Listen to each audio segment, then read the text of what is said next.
Nous restons au port autonome de Dakar, ce poumon économique du Sénégal. Vous l'avez vu, se modernise de jour en jour avec notamment l'utilisation du gaz naturel liquéfié par les navires, un processus plus écologique. Le PAD, un port qui progresse. C'est un reportage signé Ibrahim Adang. L'envol d'une entreprise qui ambitionne de jouer les premiers rôles dans la sous-région. Même s'il n'a pas encore atteint sa vitesse de croisière, le port autonome de Dakar est en parfaite progression. Un tour à la gare maritime internationale nous permet de constater les innovations, surtout sur le plan sécuritaire. Le terminal transfert passager est assez révélateur. Impeccable, hein? Sincèrement, je vois que les mesures, vraiment, il y a une grande satisfaction. Surtout les pétroliers, vu qu'on a levé le niveau de sécurité tellement élevé, je pense que c'est une première en Afrique de l'Ouest. J'ai eu la chance de partir en Mauritanie, j'ai eu la chance de faire le Ghana. Donc je pense que le seul site, les niveaux de sécurité qui se trouvent, à part le Nigeria et l'Angola, le troisième c'est le Sénégal. Donc mention spéciale pour les autorités portuaires. Une mention qui rime avec des objectifs spécifiques. Assurer la sécurité, la sûreté et surtout les conditions les meilleures pour les travailleurs de pouvoir voyager et aller au niveau des installations pétrolières pour leur travail. Le process qui se passe, c'est avec les sociétés de consignation qui prennent des réservations auprès de nous, c'est-à-dire avec la coopération du port autonome de Dakar et une collaboration avec la police et la douane. Nous avons réussi à faire du terminal un guichet unique. Un guichet unique pour faciliter la documentation et renforcer les procédures administratives. Le digital au port est le levier de la transformation du port en port de dernière génération. Et le digital repose sur des axes stratégiques bien définis, tels que le renforcement de la sécurité et de la cyber-résilience, avec des outils de dernière génération tels que l'AIS, le système VTS, qui permet de faire le contrôle du trafic des navires. A préciser qu'au minimum, 800 agents passent par ce dispositif sécuritaire pour rejoindre les plateformes pétrolières. Mais les surveillances ne se limitent pas seulement en amont. Des patrouilles sont en permanence organisées avec des navettes. Depuis les performances intéressantes que le port a eu à faire, donc, il a été constaté qu'il faudrait qu'on fasse un coffrage sécuritaire pour préserver les acquis. Donc, ce qui fait que donc, un cadre bien outillé, bien huilé. Ce qui veut dire que la sécurité constitue un élément déterminant pour rendre plus compétitif le port autonome de Dakar et permettre à des bateaux de gros calibre de jeter l'ancre dans les eaux sénégalaises, à l'image de ce géant qui a déjà fait ses preuves dans la production du gaz.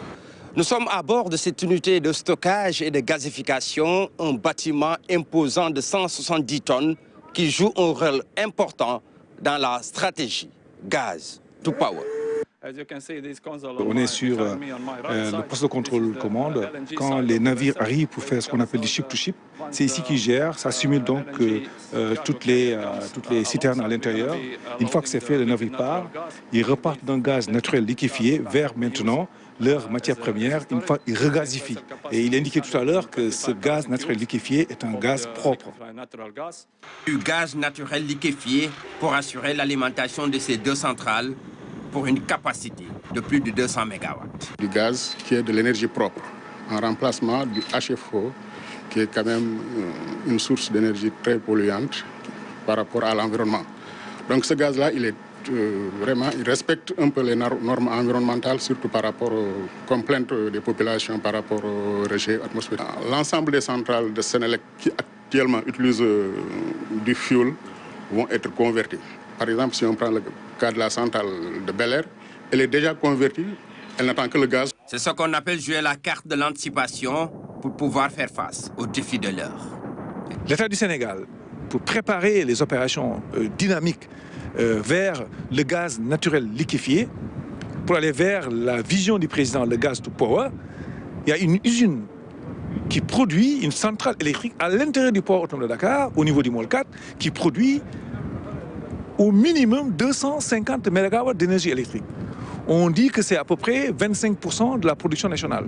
Et c'est grâce au Carmol LGNT Powership Africa d'une capacité de 125 000 m3.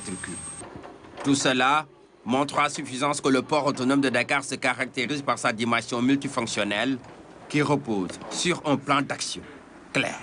Le plan d'action de sécurisation de l'exploitation portuaire du point de vue des défis marchands et économiques, ce plan d'action est bâti sur une organisation d'une capitainerie, d'une ingénierie du pilotage avec les pilotes, une organisation de la capitainerie du port pour donner le meilleur service dans les délais pour que tous les navires qui arrivent à Dakar, au plus, ne restent en rade que 5 jours au maximum. Le plan d'action a permis d'offrir un linéaire de quai disponible en temps réel. Nous avons 3000 mètres linéaire de quai disponible pour les navires.